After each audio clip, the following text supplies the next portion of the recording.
factor x squared minus 4 as the product of two linear expressions.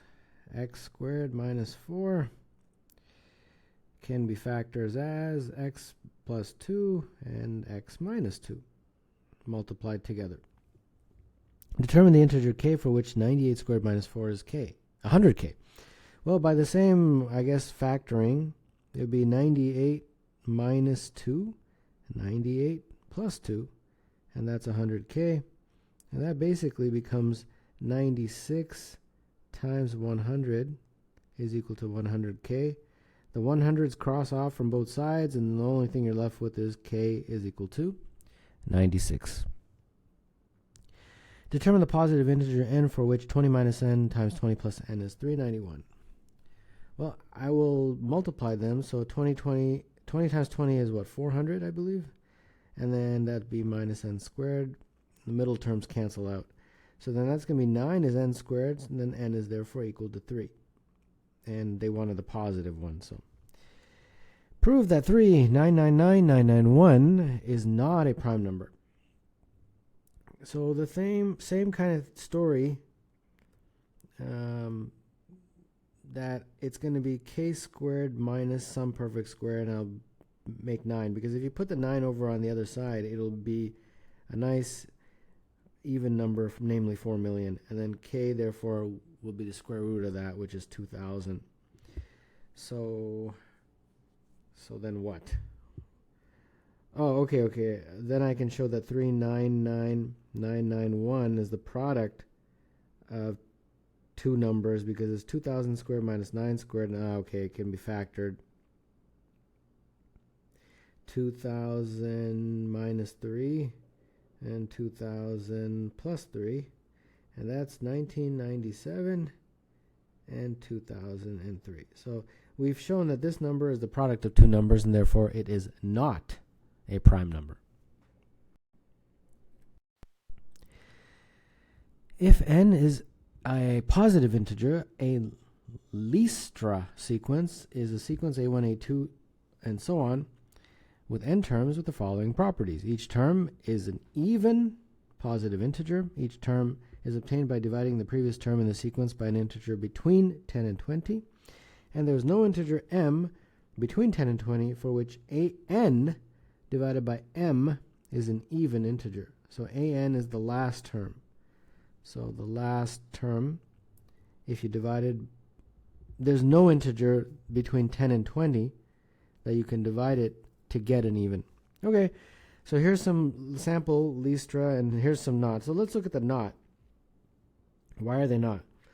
Well, let's see here. For this first one, it fails because all of them have to be even and one is not even. Okay, that's easy to understand. The second one, why does it fail?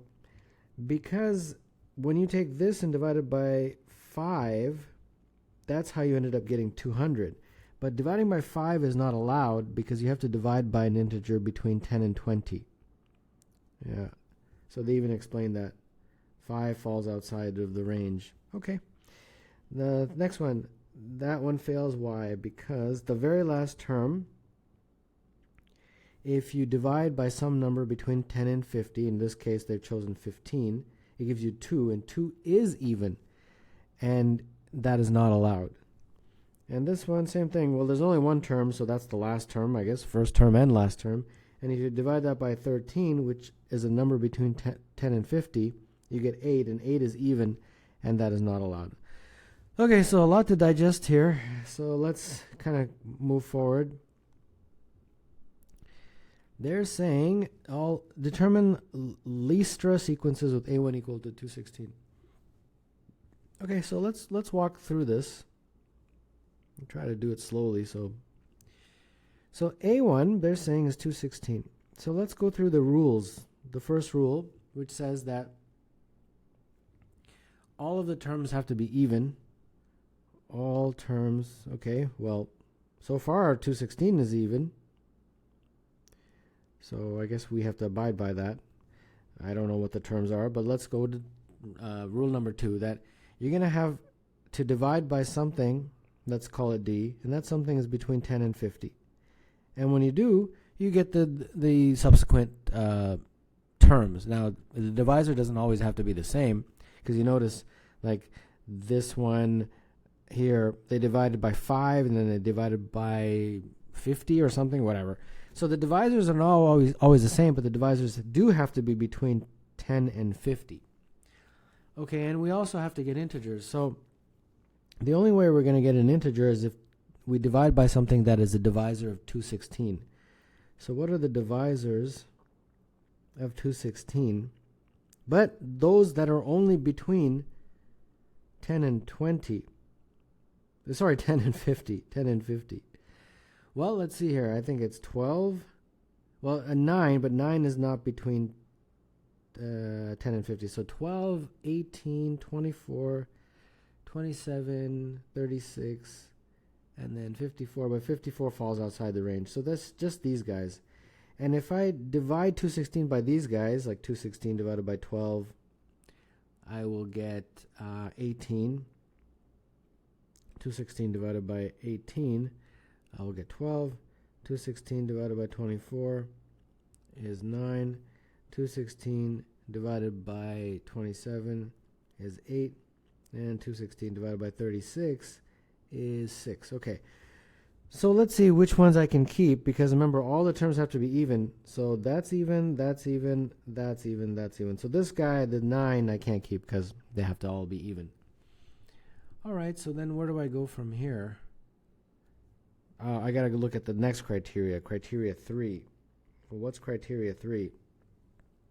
That basically says that if you take the last term and divide it by anything between 10 and 50, you are not allowed to get an even number, right? Let's just read it again. There's no integer between 10 and 50 for which a(n) over m is an even integer. Okay. All right. So the last term has to be looked at carefully and shown that we cannot turn it into an even number if we divide by something between 10 and 50. All right. So, okay, so let's go here. Let's say we got 216. That's A1. We know that. And then we're going to use 18.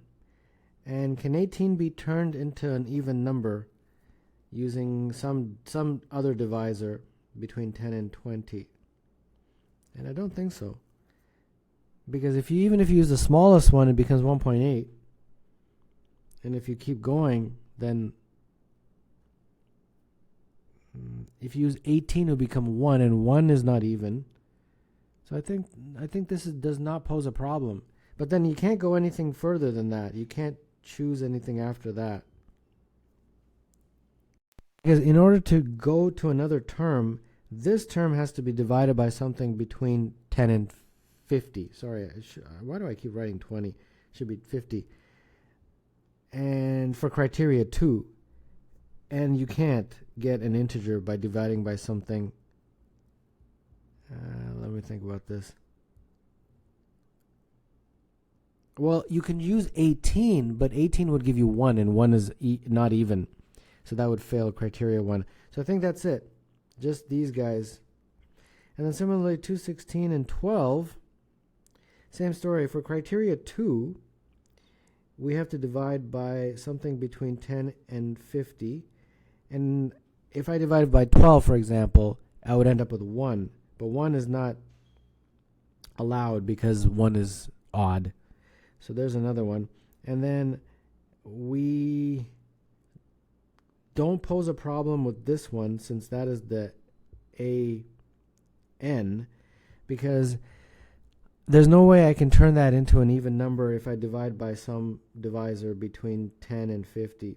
Like let's see. If I divide by 10, it would be 1.2. If I divide by 12, it would be 1, and 1 is odd, so that's not a problem. And then if I keep going greater than 12, I'll end up with a fraction, which is not an integer. And very similarly, 216 and 8 and 216 and 6 have the same sort of conversation. So these are the only Listra sequences, and therefore there's 4 of them.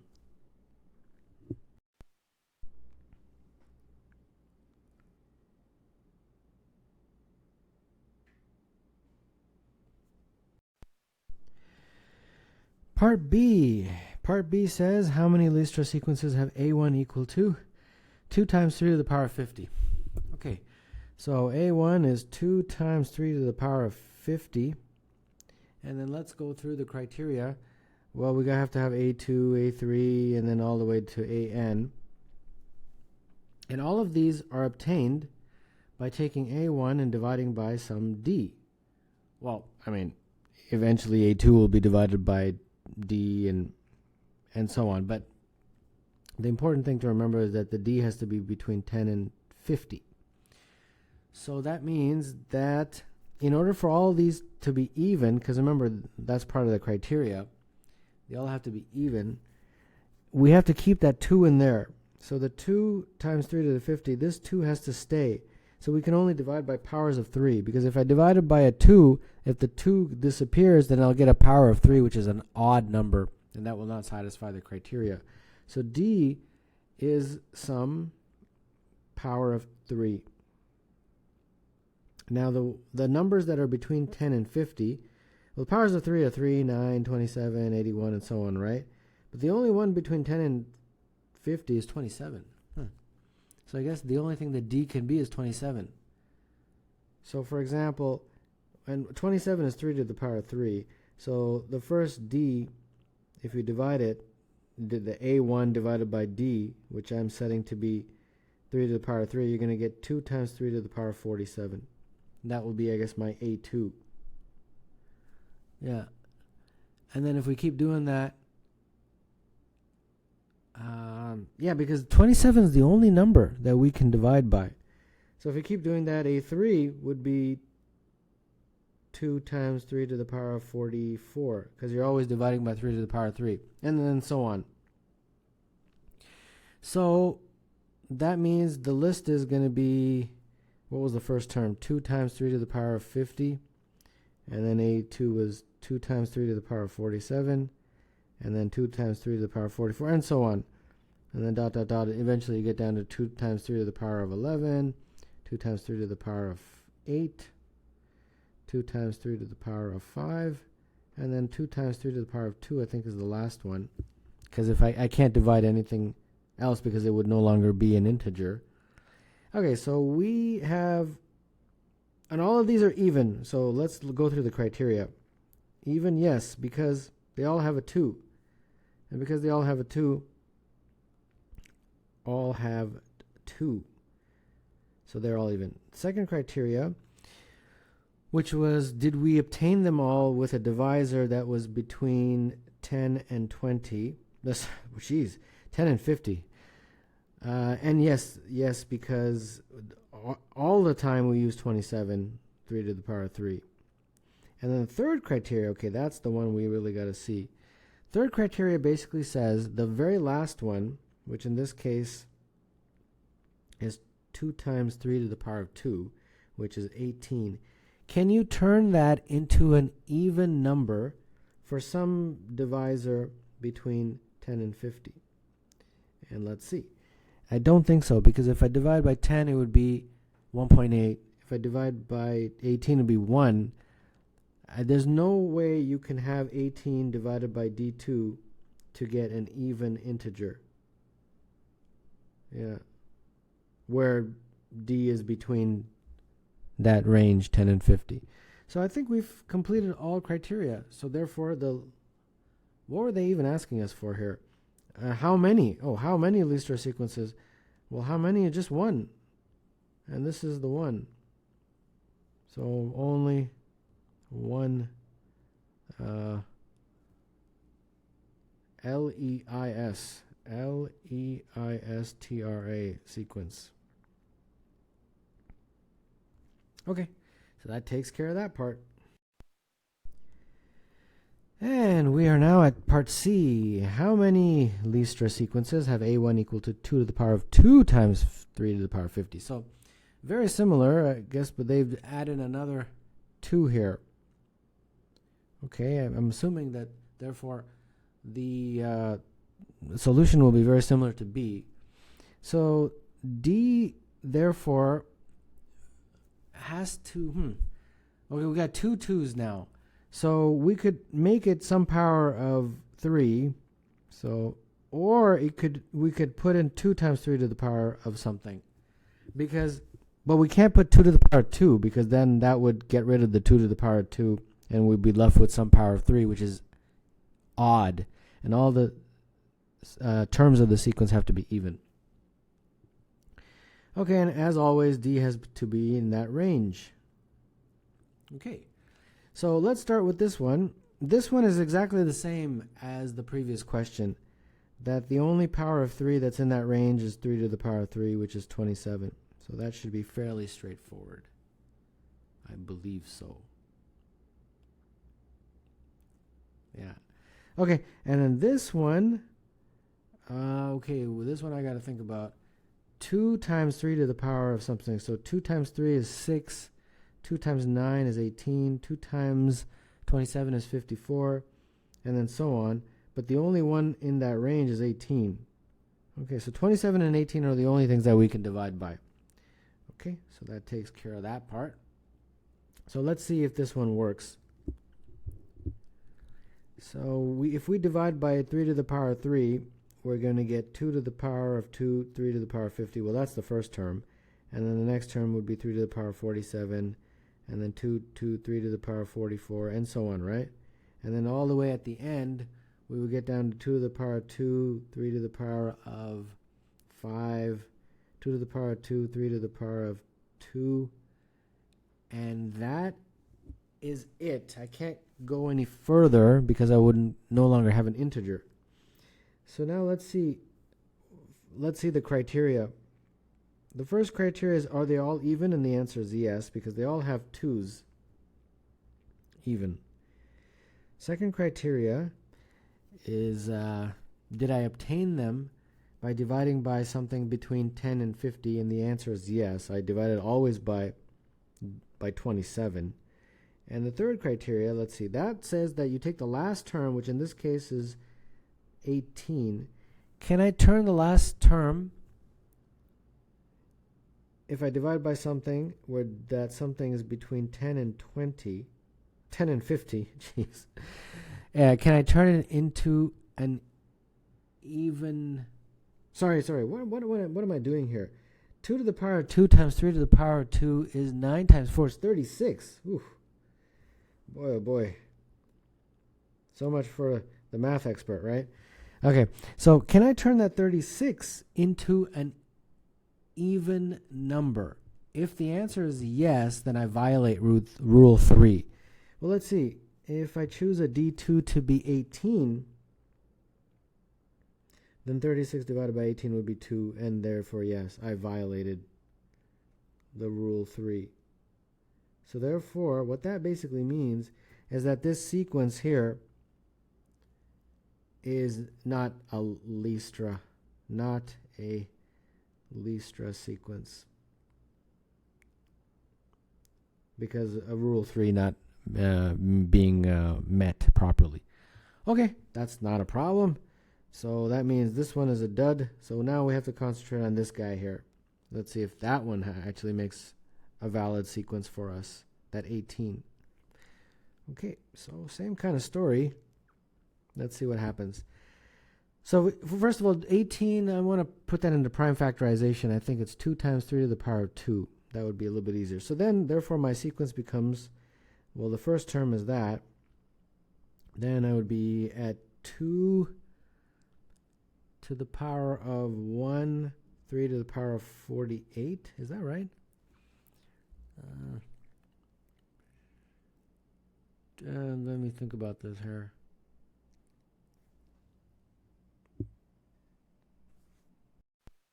And then if you go one further, you get 3 to the power of 46. Oh, and that's not even.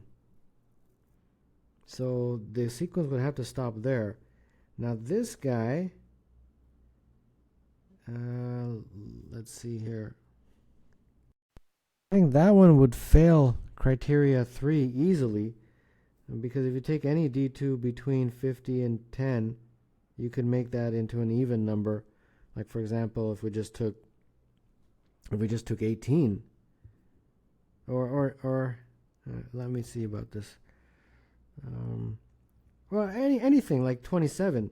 if d2 was 3 to the power 3, and we divided it, it would become 2 to the power 1, 3 to the power 45, and there it's even. So that fails. So we can't exclusively use 18. So we have to use a combination. A combination of 27 and 18. Okay. So this is very, very interesting. So we have to use a combination. So we have to use a combination of 3 to the power 3 and 2 times 3 to the power of 2. But 18 can be used only once. And the reason is because if you used it twice,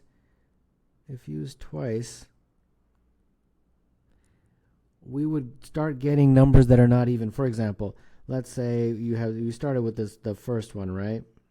And you used 18 once, which is 2 to the power 2 times 3 to the power of 2. Then you get 2 times 3 to the power 48, right? If you use it again on this guy, 2 times 3 to the power 48, we're using 18 again, then you get 2 times 3 to the power 46. So if you use 18 twice, oops, sorry, that 2 should not be there. Just 3 to the power 46, that's a odd number. So because it's not even, it fails one of the criteria, which I think is the first criteria, right? The first criteria says that that they all have to be even. Yeah. Okay, so that means we have a scenario where we have to use 27 and 18, but 18 can only be used once. Okay. All right. So let me just start. Let's say I used 27 repeatedly, and then at the very end I used 18, and let me just see what happens, and then I'll kind of talk about it. So let's make this sequence now. So we have the first term, which was 2 to the power of 2 times 3 to the power of 50, and then let's keep dividing by 27, which is 3 to the power of 3. So we have 2 to the power of 2, 3 to the power of 47, and then so on. And let's do that until we get to the very end, and then at the very end we'll use 18. So that'll be 2 to the power of 2, 3 to the power of 5, and then 2 to the power of 2, 3 to the power of 2. And then, see, so far we're dividing by 27. At the very end we'll do a division of 18, which is going to end up with 2 to the power of 1. Yeah. And then the last term, because it's 2, it cannot be converted to an even number by dividing by something between 10 and 20. Okay, so what did I actually do here? I used 3 to the power of 3, I believe 17 times. Yeah. 16 times. Yeah, is that right? I believe so. And then I used 18, which is 2 times 3 to the power of 2, once. And that is basically how it would be done. So all such Listra sequences will have that way. So that essentially means that all such Listra sequences will have 18 terms generated by dividing 16 times by 27 and once by 18. And where you do that, 18 can change, and it could be of the 17 divisions, you can choose any of them once for the divisor to be the 18, and then the remaining 16 will all be the 27. And 17 choose 1 is 17, so there's a total of 17 Listra sequences that can be made with the conditions imposed.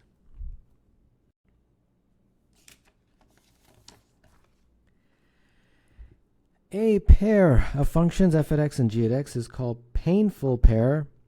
A painful pair if f at x is real, g at x is real for all real numbers x. F at x plus y is equal to f at x times g at y plus g at x times f at y. g at x plus y is equal to g at x times g at y minus f at x times f at y, and f at a does not equal a for some real number a. For every painful pair of f at x and g at x, determine the values of f at o and g at o. Okay. Oh boy. All right, so I've got a lot to digest here. So let's see here. So they want you to find the numerical values of those guys, right? Okay. So the numerical values of those two. Okay, so let me use rule number 3 here. Rule number 3 says that f at x plus y is equal to f at x times f at y plus g at x times f at y. Hold on, let me see if I wrote that right. I think this should be a g here. Okay. And then I'm going to set x equal to 0 and y equal to 0 because that's what really they want. So that's going to be f at 0 plus 0 is equal to f at 0, g at 0, g at 0, f at 0. So f at 0, they can factor out f at 0 here. Oh, this is just the same. So two of those guys. And then if I bring it over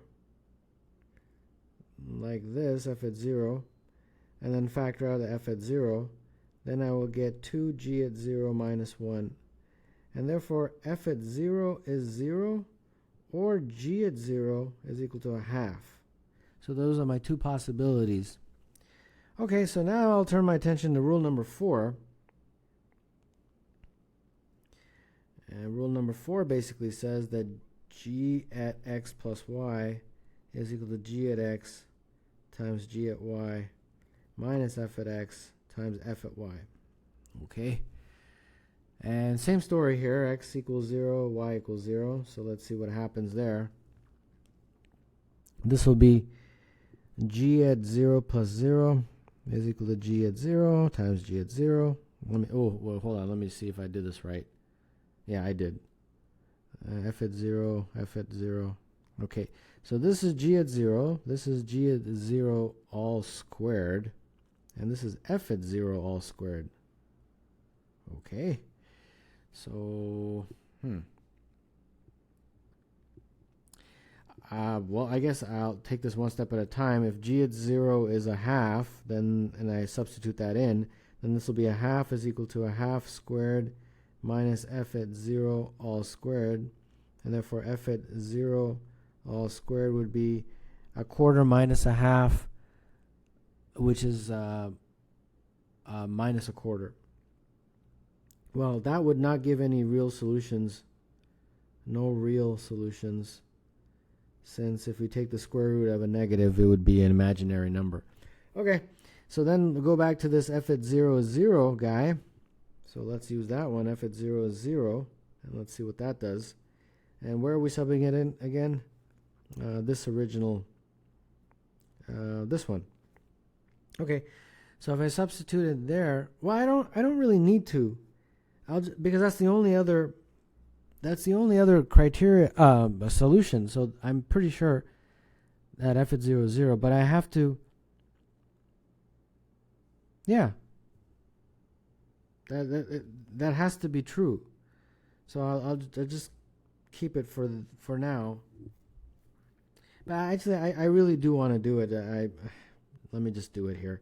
It won't take that long. G at 0 all squared minus 0.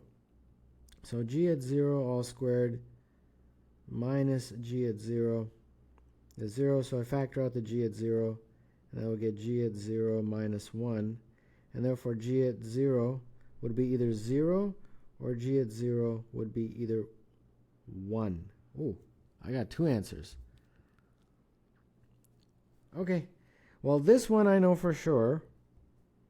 That is true, but then I got to figure out which one of these two is the right one. And that's where I turn my attention to the last rule, which is that f at a cannot equal 0. Okay, and what's the criteria for a? For some real number a.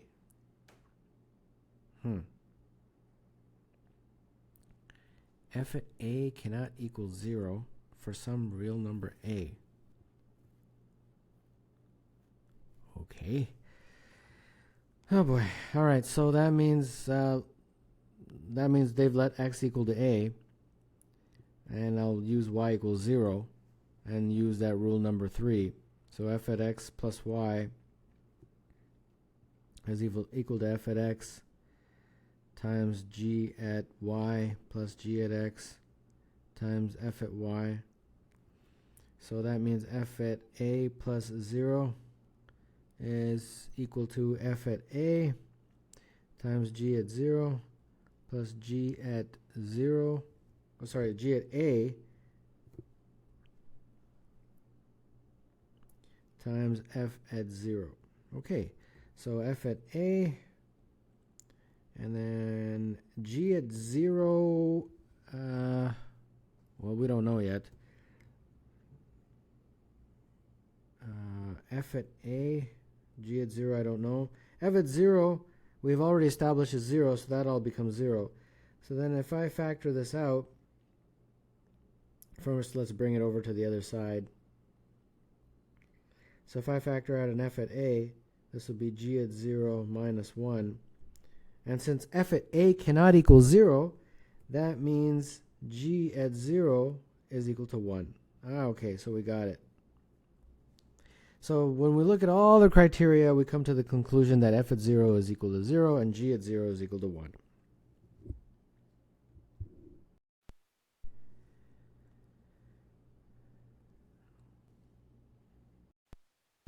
If h at x is equal to f at x squared plus g at x squared, determine the value of h at 5 times h at negative 5. So from the first part, we had actually concluded some very important information, that f at 0 is equal to 0 and g at 0 is equal to 1. Okay, so therefore, this guy here, f at 0 all squared plus g at 0 all squared, if you're using x equal to 0 when x is 0, that was going to be 0 squared plus 1 squared, which is 1. Okay. So now we've got to use a big long song and dance algebra, and I'll paste it in first, then I'll explain it.